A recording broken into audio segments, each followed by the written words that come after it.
បណ្ដាចិត្តមិនស្គាល់ចុះឲ្យក្រុមយ៉ាងត្រឡប់ចង់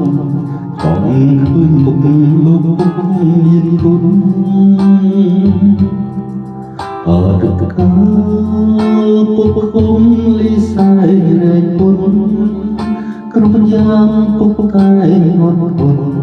ដើម្បីកូនបានដូចទេអញយើងដូចជា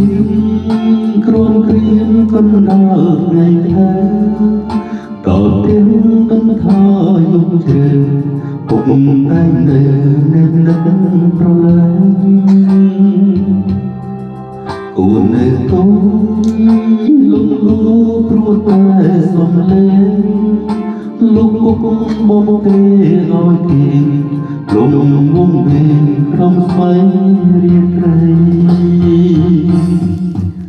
តែពេលនេះបាត់លោកពូ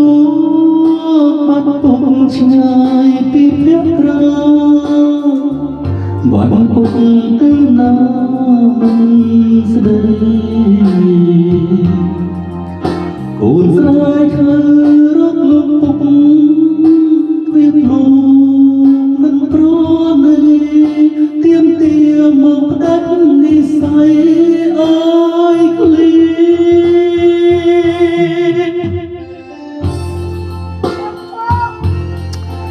នាងចង់ស្រក់ទឹកភ្នែក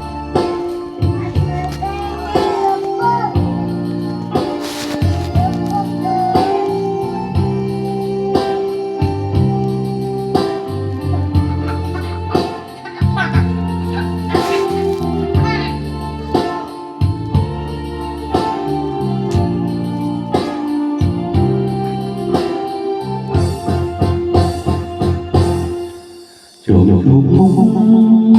ចុះឃើញពុកនៅចិត្តគូពីពេញបងពេលលំលោ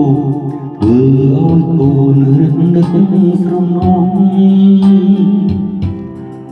មានថ្ងៃនេះដោយសារគុណពុកសំដងទូមានអប់រំកូនប្រមិនចង់គោលៀងអង្គដឹងក្តីតែពេលនេះបាត់លោកពុកឆ្ងាយពីភក្ត្រាបាត់ពុកទៅណាមិនស្ដី